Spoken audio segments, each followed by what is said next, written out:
¿Qué tal, Kimberly? Qué gusto saludarte a ti, el auditorio, a tus órdenes. No, al contrario, muchísimas gracias. Seguramente has tenido mucho trabajo con estos días con la captura de Nicolás Maduro. ¿Cuál es tu lectura al respecto? Mira, lo que vemos hasta el momento es que a pesar de que se dio esta intervención para la captura y la extracción de Maduro y su puesta a disposición de las autoridades en Estados Unidos, en Venezuela sigue vigente la dictadura. Los alfiles de Maduro, me refiero a Delcy Rodríguez, Diosdado Cabello, Vladimir Padrino López, todos ellos ocupan todavía posiciones prominentes en la estructura gubernamental de Venezuela. Los opositores no han, hasta donde tenemos conocimiento, no han asumido ningún cargo de alta responsabilidad en el gobierno de Venezuela. No hay como tal un gobierno de transición. Es decir, la dictadura se mantiene en Venezuela. Las manifestaciones en las calles han sido bastante moderadas. No ha habido como tal muestras multitudinarias de apoyo, de respaldo a la invasión americana. Ha habido más muestras de beneplácito por parte de los venezolanos en el exilio que de los venezolanos que viven en Caracas. Lo que tenemos entonces en Venezuela es un madurismo sin Maduro. La dictadura se mantiene.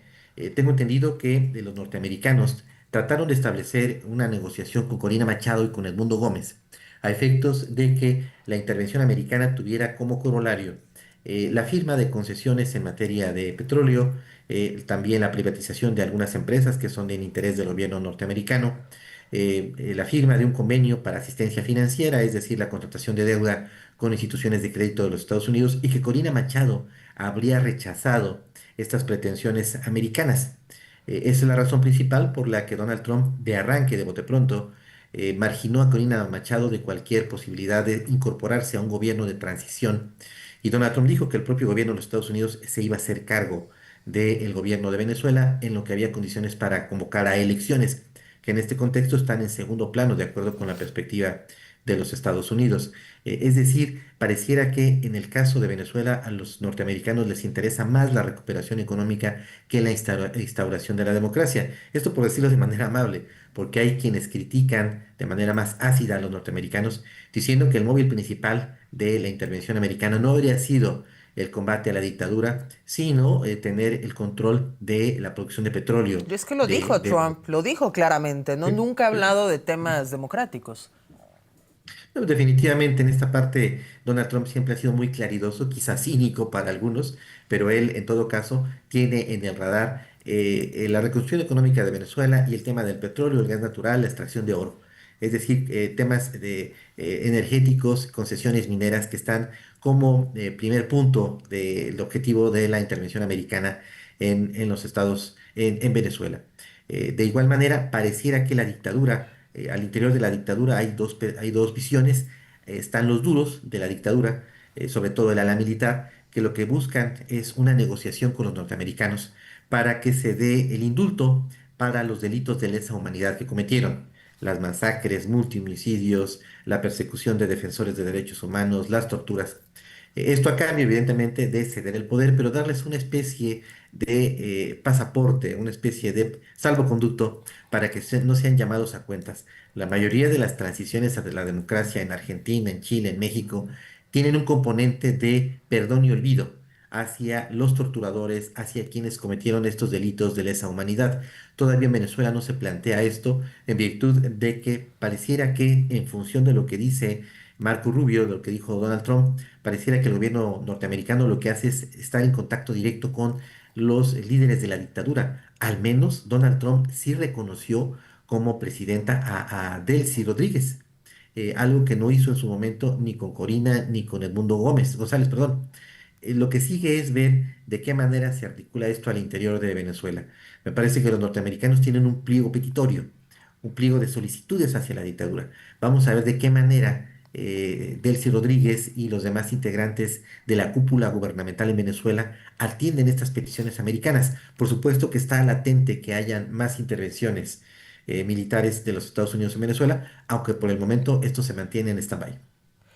¿Qué crees que son las implicaciones para el derecho internacional y el ya muy cuestionado multilateralismo? Bueno, coincido plenamente con los comentarios que se han vertido a lo largo de estos días por parte de muchos colegas. Los principios de derecho internacional quedaron de lado, pero esto no es algo nuevo. Lo cierto es que Rusia tampoco respetó en su momento los principios de derecho internacional con su intervención, su guerra en Ucrania. Israel ha violado sistemáticamente en N ocasiones todos los criterios que existen sobre el particular en su batalla contra sus países vecinos. Los Estados Unidos en muchas ocasiones también han violado el derecho internacional cuando creen que es necesario para sus intereses. Entonces, lo que tenemos es nuevamente un corolario de lo que siempre ha existido en el mundo. Las grandes potencias no tienen principios, tienen intereses. Y el derecho internacional se aplica para países que están en igualdad de condiciones. Para diferendos fronterizos, comerciales, el derecho internacional puede funcionar para algún diferendo entre Chile y Bolivia, por ejemplo, entre México y Guatemala, quizá, pero con países que tienen este nivel de asimetría entre como Estados Unidos y Venezuela, pues no va a haber ningún foro multilateral. Ayer el Consejo de Seguridad de la ONU emitió una condena en contra de los Estados Unidos. La Asamblea de la General de la ONU entiendo que va en este mismo sentido, la OEA, la CELAC, pero ¿qué es lo que va a hacer Donald Trump con los manifiestos de condena internacional? Pues los va a hacer bolita y los va a aventar al bote de la Te iba a basura, decir usarlos porque de papel de baño. no le va a prestar mayor atención. Él mismo se ha retirado de todos los foros multilaterales en donde los Estados Unidos incluso eran quienes daban eran la principal fuente de financiamiento. Entonces, lamentablemente en la política internacional impera lo que siempre ha imperado, la ley de la selva, la ley del más fuerte. David, desde 1989 con Panamá no veíamos una intervención militar de esta forma de Estados Unidos en América Latina. ¿Tú crees que siguen otros países, por ejemplo Nicaragua? Mucho se habla del tema de Nicaragua.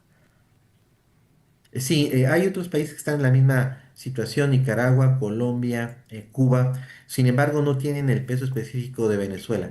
Ahora lo sabemos, está muy claro, al gobierno norteamericano no le importaba, no estaba en el radar el combate del narcotráfico o del narcoterrorismo.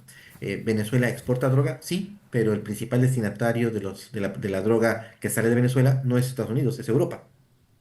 Es decir, de hecho, Donald Trump, como es de tu conocimiento, hace apenas unas semanas indultó a Juan Orlando Hernández, expresidente de Honduras, extraditado de Honduras a Estados Unidos, procesado, sentenciado, hallado culpable, con una pena de 45 años de prisión de cargos de tráfico de armas y tráfico de drogas.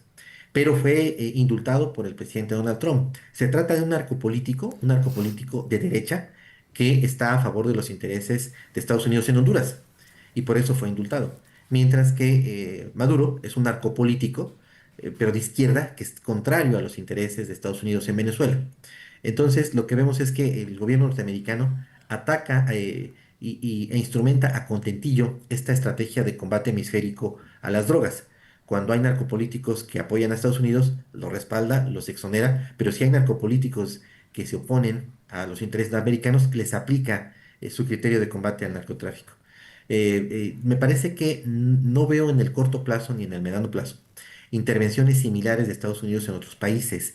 Nicaragua no tiene la fuerza energética que tiene, no tiene el petróleo de Venezuela. Cuba de manera muy difícil pudiera hacerse lo mismo con la dictadura cubana, que ha resistido durante décadas la presión americana.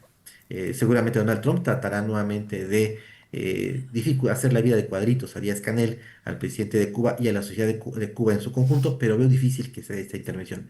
Tampoco en México, en donde Donald Trump consigue lo que quiere con posteos en redes sociales, amenazando con la imposición de aranceles. Colombia quizás sea un caso un poco más complejo, pero también el presidente Gustavo Petro ya no está al principio de su mandato. Creo que los norteamericanos intentarán apoyar un proyecto político alterno en Venezuela, en Colombia, antes que una intervención militar en Colombia. Pero te doy la razón, los norteamericanos van a utilizar esta herramienta, la amenaza militar, para compensar el desequilibrio que tienen en el frente económico, financiero, comercial, incluso cultural en otras regiones del mundo. Donald Trump, con la astucia que le caracteriza, detectó que él puede equilibrar la balanza, perdón, inclinar la balanza en favor de los Estados Unidos haciendo uso de una herramienta que nadie posee en el mundo, el poderío militar de los estadounidenses. David, para cerrar este tema de Nicolás Maduro, pues Nicolás Maduro ya fue presentado en la corte en Nueva York. No es lo mismo que salga Donald Trump acusándolo de narcoterrorismo, el tema de las lanchas, el cártel de los soles, que el momento de presentar pruebas, ¿qué podemos esperar? Seguramente va a ser un proceso muy largo. Y tengo la impresión de que va a ocurrir más o menos lo mismo que sucedió en Irak.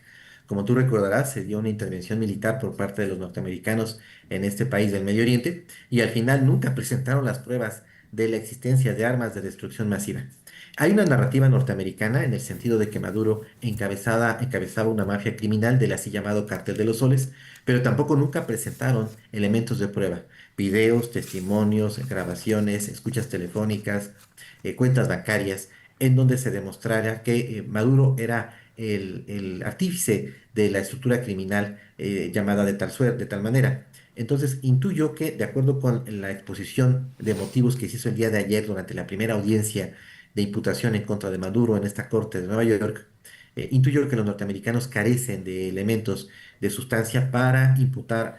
Tienen versiones, tienen testimonios, pero no pruebas contundentes, o no al menos de lo que nosotros esperamos en Estados Unidos.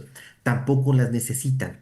En el caso del juicio en contra de Genaro García Luna, uno de los argumentos centrales de la defensa de Genaro García Luna, este alto jefe policíaco procesado y sentenciado en los Estados Unidos, es que nunca presentaron una cuenta bancaria, una videograbación, una escucha telefónica imputando a García Luna de hechos delictivos. Lo que hubo siempre fue versiones, testimonios de narcotraficantes, de jefes policíacos, de agentes, únicamente testimonios orales. Creo que eso es lo mismo que va a haber en el juicio en contra de Maduro. Testimonios orales de testigos, de personas que van a afirmar haber visto, escuchado, presenciado actos de corrupción, pero no tendremos pruebas como las que se exigen en nuestro sistema judicial. Tendremos versiones más no hechos. David, el tema del aplazamiento otra vez de la audiencia de Ovidio. Sí, me parece que hay una estrategia del gobierno norteamericano de ir aplazando y dándole concesiones y beneficios carcelarios a Ovidio Guzmán por la enorme colaboración que Ovidio y Joaquín Guzmán han estado realizando en favor de las autoridades de los Estados Unidos. El propio Mayo Zambada, también tengo entendido, está realizando una colaboración similar con los norteamericanos, dando información importante acerca de la operación criminal del otro bando del cártel de Sinaloa. Es decir, los norteamericanos están en una situación ideal para ellos. Tienen en prisión y en custodia a dos alas del cártel de Sinaloa, las más importantes, al Mayo Zambada, por un lado, y por otro lado a dos de los chapitos, que están dando información copiosa acerca de la operación criminal, la ubicación de narcolaboratorios, la identidad de personas, políticos, jefes policíacos y militares que en México brindan apoyo al narco, están dando a conocer las rutas de tráfico de drogas del cártel de Sinaloa. Toda esta información para los norteamericanos es muy valiosa. De ahí que estén aplicando una táctica dilatoria, no dar una sentencia hacia Ovidio, no avanzar en el juicio porque él sigue colaborando con las autoridades. Y mientras siga colaborando, y dando más información, va a tener más beneficios carcelarios, reducción de sentencia, no estar en una prisión de alta seguridad, que le permitan contar, disponer de estas cuentas bancarias que él posee, con la riqueza que ha acumulado a lo largo de los años y que otros miembros de su núcleo familiar no sean llevados a juicio en los Estados Unidos.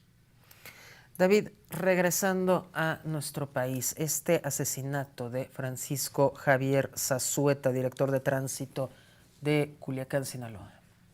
Bueno, se comenta desde hace tiempo, previo a la guerra civil que había al interior del cártel de Sinaloa, que las autoridades de seguridad pública y procuración de justicia en Sinaloa, en Culiacán, en Mazatlán, estaban al servicio de los grupos del narcotráfico.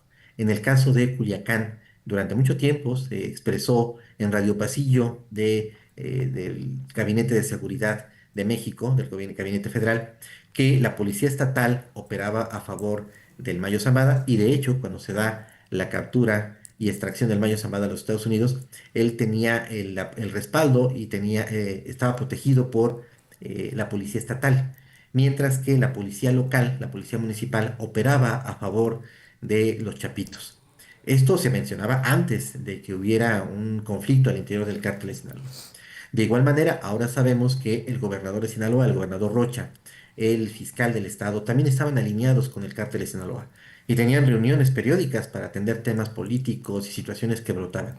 Entonces, lo que teníamos en efecto en Sinaloa es un esquema de gobernanza criminal, en donde las autoridades políticas, policiales y militares operan a favor de las acciones del cártel de Sinaloa.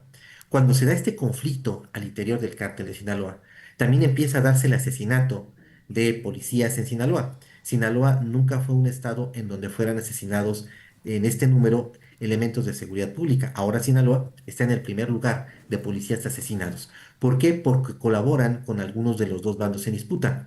Me apena decirlo, pero no es porque estén siendo asesinados en el cumplimiento de su deber, sino porque tenían algún tipo de nexo criminal.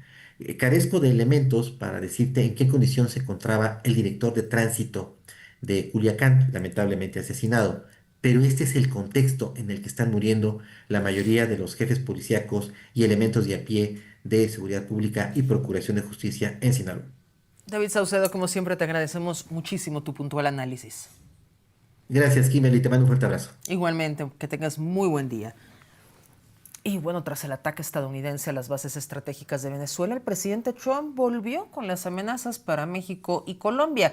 Exigió detener de una vez por todas al crimen organizado que, según él, ha sido el encargado de dañar la seguridad y la salud de su país. La presidenta Sheinbaum reiteró su postura de no intervención